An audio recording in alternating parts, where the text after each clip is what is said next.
ఛత్తీస్గఢ్లోని బస్తర్లో భద్రతా దళాలు దూకుడు పెంచారు. మావోయిస్ట్ అగ్రనేత మాడ్వి హిడ్మాకు షాక్ ఇచ్చారు భద్రతా దళాలు. హిడ్మా సొంత గ్రామం పువర్తిలో గణతంత్ర వేడుకలు నిర్వహించారు. హిడ్మా తల్లి చేత జాతీయ జెండా పట్టించిన భద్రతా దళాలు బస్తర్లోని అనేక గ్రామాల్లో 20 ఏళ్ల తర్వాత జెండా పండుగ నిర్వహించారు. ఇటు రిపబ్లిక్ డే రోజున పామేడు నుంచి కవరగుట్ట వరకు బస్ సర్వీసులు మొదలుపెట్టారు. ఆపరేషన్ కగారుతో మావోయిస్టుల వెన్నులో వణుకు పుట్టేది. గత 6 నెలల్లో ఏఓబీలో 100 మంది మావోయిస్టులు మృతి చెందారు. ఇటు ఛత్తీస్గఢ్ బస్తర్ రేంజ్ ఏరియా మావోయిస్టులకు కంచుకోట. బస్తర్ పేరు చెప్తే చాలు భద్రతా దళాల వెన్నులో వణుకు పుట్టేది. ఇటు కరుడుగట్టిన మావోయిస్టులు అగ్రనేతలంతా అక్కడి నుంచే కార్యక్రమాలు నిర్వహించేవారని వినికిడి. మోస్ట్ వాంటెడ్ నక్సలైట్ మాడ్వి హిడ్మా సొంత ప్రాంతం కూడా బస్తరే కావడంతో ఆ ప్రాంతంలోకి అడుగు పెట్టాలంటేనే స్థానిక పోలీసులు భద్రతా దళాలకు ఒకప్పుడు చెమటలు పట్టేవి. కానీ గత కొన్ని నెలలుగా భద్రతా దళాలు నిర్వహిస్తున్న ఆపరేషన్ కగారుతో సీన్ మొత్తం మారిపోయింది. కంచుకోటకు బీటలు బారాయి. రైట్, ఇప్పుడు ఆర్టీవీ స్క్రీన్ మీద అయితే మీకు విజువల్స్ చూపిస్తున్నాం. అక్కడ బస్తర్ ఏరియాలో అయితే ఫస్ట్ ఆఫ్ ఆల్ 20 ఇయర్స్ తర్వాత అక్కడ 26th రిపబ్లిక్ డే అయితే అక్కడ జరుపుకుంటున్నారు. అక్కడ చూస్తున్నారు సోల్జర్స్ కూడా ఉన్నారు. మాడ్వి హిడ్మా కూడా వాళ్ళ తల్లి చేత కూడా జెండాను పట్టించి సెల్యూట్ కొట్టించారు సోల్జర్స్. అక్కడ first time 26th republic day నిర్వహించారు. ఇటు కూంబింగ్ ఆపరేషన్లతో బీజాపూర్ జిల్లాలోని బస్తర్ కోటకు చిల్లులు పడ్డాయి. గత 6 నెలల వ్యవధిలోనే ఏఓబీ ఏరియాలో 100 మంది మావోయిస్టులు ఎదురు కాల్పుల్లో ప్రాణాలు విడిచారు. చాలా మంది తుపాకులు వదిలేసి జనజీవన స్రవంతిలో కలిసిపోతున్నారు. దీంతో క్రమక్రమంగా బస్తర్ ఏరియాపై మావోయిస్టుల పట్టు కోల్పోవడంతో ఆ ప్రాంత ప్రజలు ఊపిరి పీల్చుకుంటున్నారు. భద్రతా దళాల పహారాలు స్వేచ్ఛగా జీవిస్తున్నారు. గత 20 ఏళ్ల నుంచి బస్తర్ పరిసర ప్రాంతాల్లో జాతీయ జెండా ఎగరలేదంటే పరిస్థితి ఎలా ఉండేదో అర్థం చేసుకోవచ్చు. కానీ ఇప్పుడు బస్తర్లో మువ్వెన్నెల జెండా ఇటు సగర్వంగా రెపరెపలాడుతోంది. ఏకంగా హిడ్మా పుట్టిన ఊరు వ్యవర్తిలో ఈసారి జాతీయ జెండాను భద్రతా దళాలు ఎగురవేశాయి. అందులోనూ స్వయంగా హిడ్మా తల్లితో కూడా జెండా పట్టించి సెల్యూట్ చేయించారు జవాన్లు. బీజాపూర్ ఏరియాలో పలు చోట్ల భద్రతా దళాలు శిబిరాలు ఏర్పాటు చేసి ముమ్మరంగా కూంబింగ్ నిర్వహిస్తున్నారు. వారికి స్థానిక ప్రజలు మాజీ మావోయిస్టులు కూడా సహకరిస్తుండటంతో వేగంగా ఆపరేషన్ కంగారు ముందుకు సాగుతోంది. 20 ఏళ్ల తర్వాత గణతంత్ర దినోత్సవం నిర్వహించుకోవడంతో స్థానిక ప్రజలు ఆశ్చర్యంగా ఆ వేడుకలను తిలకించారు. నక్సల్స్ కు త్వరగా ఆకర్షితులయ్యే యువతీ యువకుల్లో కూడా జాతీయ భావన రేకెత్తించారు. వారిని కూడా వేడుకల్లో భాగం చేశారు. ముఖ్యంగా చిన్నారులు అయితే జాతీయ జెండా ఆకాశంలో రెపరెపలాడుతుండటంతో కన్ను ఆర్పకుండా చూశారు. బస్తర్లోనే అనేక గ్రామాల్లో వేర్వేరుగా గణతంత్ర దినోత్సవ వేడుకలను నిర్వహించారు.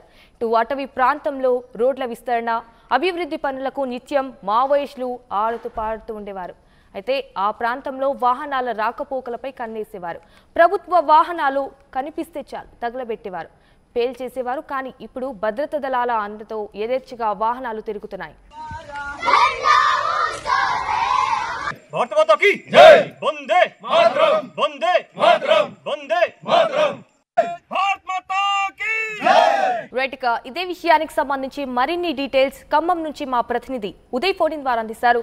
ఉదయ్, ఇటు బస్తర్ ఏరియాలో అయితే ఫస్ట్ టైం అంటే 26th రిపబ్లిక్ డే వేడుకలు అయితే నిర్వహించారు. సో అక్కడున్న సోల్జర్స్ దీనికి సంబంధించిన అప్డేట్స్ ఏంటి? సంజన, దేశంలోనే తొలిసారి అతి తీవ్ర మావోయిస్టు ప్రభావిత ప్రాంతమైనటువంటి బస్తర్ పరిధిలో చాలా పెద్ద ఎత్తున గణతంత్ర దినోత్సవ సంబరాలు అయితే నిర్వహించారు. భద్రతా బలగాలు ఎంతో శ్రద్ధగా ఈ గణతంత్ర దినోత్సవాల్లో పాల్గొంది. ప్రధానంగా మావోయిస్టు తీవ్ర ప్రభావిత ప్రాంతం most wanted Maoist Madvi Hidma PLGA commander గా పనిచేస్తున్నారు. అతని స్వగ్రామం పువర్తి గ్రామంలో తొలిసారి గణతంత్ర దినోత్సవాలను భద్రతా బలగాలు విజయవంతంగా నిర్వహించాయని చెప్పుకోవాలి. మునుపెన్నడు కూడా అంటే దాదాపు 70 ఏళ్ల కాలంలో ఇన్ని దశాబ్దాల కాలంలో కూడా ఎప్పుడు గణతంత్ర దినోత్సవ సంబరాలు పువర్తి గ్రామంలో నిర్వహించలేకపోయారు. ఆ తర్వాత కవర్గుట్ట, బీజాపూర్ జిల్లాలోని జీడిపల్లి, ధర్మారం, జీడిపల్లి 2 క్యాంపుల పరిధిలో కూడా పెద్ద ఎత్తున గణతంత్ర దినోత్సవ సంబరాలు నిర్వహించారు. అక్కడ ఉన్నటువంటి స్థానిక ఆదివాసీ గ్రామస్తుల కలయికతో ఈ సంబరాలు విజయవంతంగా నిర్వహించినట్లు ప్రస్తుతం మనకి భద్రతా బలగాల నుంచి సమాచారం వచ్చింది. అయితే ప్రధానంగా most wanted Maoist Madvi Hidma స్వగ్రామం పువర్తిలో గణతంత్ర దినోత్సవాలు నిర్వహించడం చాలా పెద్ద అనుభూతిని కలిగించింది, చాలా గొప్ప అనుభూతిని కల్పించిందని కూడా భద్రతా బలగాలు సామాజిక మాధ్యమాల్లో పోస్ట్ చేస్తున్నారు. ప్రధానంగా మాడ్వి హిడ్మా తల్లి చేతిలో జాతీయ జెండాను ఉంచడం నిజంగా ఆసక్తికరంగా మారిందని చెప్పుకోవాలి. ఎందుకంటే దాదాపు కొన్ని దశాబ్దాల కాలంగా ప్రాంతంలో జాతీయ జెండా రెపరెపలు కావచ్చు, జాతీయ జెండా ఎగరవేయడం అనేది అసాధ్యంగా మారింది. అక్కడంతా కూడా మావోయిస్టు నేత మాడ్వి హిడ్మా ఆధీనంలో ఉంటుంది. ఆ స్థలం అంతా కూడా అక్కడికి నిజానికి భద్రతా బలగాలు ప్రవేశించడమే అసాధ్యం అన్న చోట చాలా పెద్ద ఎత్తున ఫార్వర్డ్ బేస్ ఆపరేషన్ పాయింట్లను భద్రతా బలగాలు ఏర్పాటు చేసుకోగలిగాయి. నూతన సైనిక శిబిరాలను కూడా ఏర్పాటు చేసుకోగలిగాయి. దీంతో చాలా పెద్ద ఎత్తున గణతంత్ర దినోత్సవ సంబరాలను ప్రస్తుతం పువర్తి గ్రామంలో అయితే భద్రతా బలగాలు నిర్వహించాయి. ప్రధానంగా బస్తర్ రేంజ్ పరిధిలోని మొత్తం సైనిక శిబిరాలు అన్ని చోట్ల కూడా క్యాంపు కార్యాలయాల్లో కూడా పెద్ద ఎత్తున గణతంత్ర దినోత్సవ శిబిరాలు నిర్వహించారు. ప్రధానంగా మావోయిస్టు పార్టీ ప్రభావిత ప్రాంతంలో ఈసారి దేశ సమగ్రతను నిలిపేలా పూర్తి స్థాయిలో ఈ కార్యక్రమాన్ని నిర్వహించినట్లు ప్రస్తుతం అక్కడ ఉన్నటువంటి సైనిక ఫోర్స్ అయితే సమాధానం ఇస్తున్నారు. అయితే అక్కడ ఉన్నటువంటి గ్రామస్తులకు గణతంత్ర దినోత్సవాన్ని పురస్కరించుకొని స్వీట్లు, భోజనాలు కూడా ఏర్పాటు చేశారు. అక్కడ సేవా కార్యక్రమాలు కూడా నిర్వహించారు. ప్రధానంగా మునుపెన్నడూ లేని విధంగా అటు పామేడు నుంచి కావరగుట్టకు వరకు కూడా ప్రత్యేకంగా తొలిసారి ఒక బస్ సర్వీస్ ని కూడా భద్రతా బలగాల సహకారంతో ఛత్తీస్గఢ్ ప్రభుత్వం అయితే ప్రారంభించని చెప్పుకోవాలి. ఏదేమైనప్పటికీ స్వాతంత్ర దినోత్సవ వేడుకలకు, గణతంత్ర దినోత్సవ వేడుకలకు దూరంగా ఉన్నటువంటి అతి తీవ్ర మావోయిస్టు ప్రభావిత ప్రాంతాల్లో తొలిసారి జాతీయ జెండా రెపరెపలాడడం తమకు మరింత ఆనందాన్ని ఇచ్చిందంటూ అక్కడ భద్రతా బలగాలు చెప్తున్నారు. అంజనా, అంటే ఉదయ్ ఈ ఉత్సవాల్లో పాల్గొన్న గ్రామస్తులకు అంటే రేపు ఎటువంటి థ్రెట్ ఉండే అవకాశం ఉందా? నిజానికి చాలా పెద్ద ఎత్తున అక్కడ థ్రెట్ ఉంటుంది.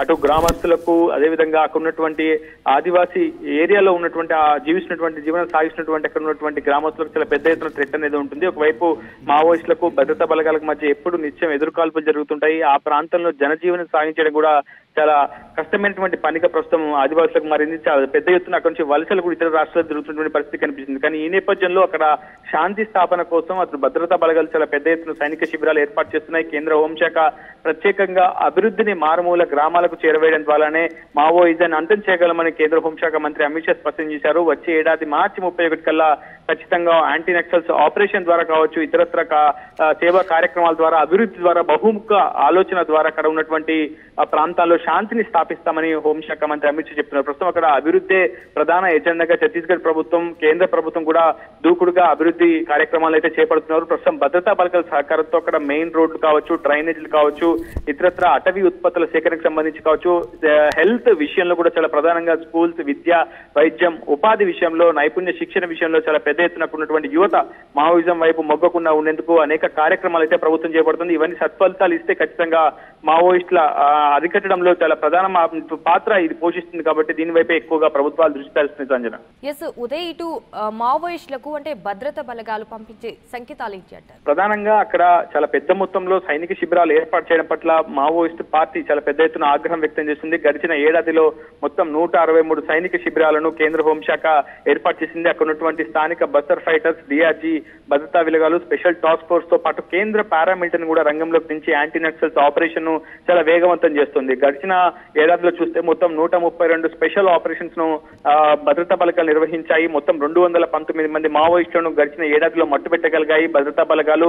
మరోవైపు 800 పైచిలకు మావోయిస్టులను లొంగదీసుకోవడంలో కూడా భద్రతా బలగాలు విజయం సాధించాయని చెప్పుకోవాలి. సుమారు 1000 మందికి పైగా మావోయిస్టులు కూడా సరెండర్ అయ్యారు. వారికి పునరావాసం కల్పనలో కూడా ప్రభుత్వం చాలా వేగవంతంగా వాళ్ళ కోసం ప్రణాళికలు కూడా సిద్ధం చేసినటువంటి పరిస్థితి. ఏదేమైనప్పటికీ మావోయిస్టు సంఖ్య క్రమక్రమంగా తగ్గుతున్నట్లు మనకు చాలా స్పష్టమైనటువంటి గణాంకాలు అయితే వెల్లడిస్తున్నాయి. గడిచిన 5 ఏళ్లలో చూస్తే 2024 ఏడాదిలో చాలా అతిపెద్ద విజయాలను సైనిక బలగాలు అక్కడ నమోదు చేశాయని చెప్పుకోవాలి. మావోయిస్టుల వైపు కూడా చాలా పెద్ద ఎత్తున నష్టం వాటిల్తుంది. గడిచిన ఒక్క ఏడాదిలోనే 219 మంది మావోయిస్టులను కోల్పోయింది మావోయిస్టు పార్టీ. మరోవైపు సెంట్రల్ కమిటీ సభ్యులు చలపతి వంటి నేతలు కావచ్చు, ఇతరత్ర చాలా మంది కీలకమైనటువంటి నేతలు అయితే ఈసారి ఎదురు కాల్పుల్లో మరణించారు. ఈ ఏడాది మొదటి నెలలోనే ప్రస్తుతం ఇప్పటి వరకు దాదాపు ఈ ఏడాదిలో 42 మందికి పైగా మావోయిస్టులను భద్రతా బలగాలు మట్టుబెట్టగలిగాయి. ఏదేమైనప్పటికీ అత్యాధునికమైనటువంటి సాంకేతిక పరిజ్ఞానంతో అటు భద్రతా బలగాలు చాలా దూకుడుగా ఆపరేషన్ కగారును తారాస్థాయికి అయితే చేరుస్తున్నాయి. Sanjana, right Uday, thank you for the updates. దేశభక్తి, జాతీయ జెండా ఉన్నతి అని తెలిసేలా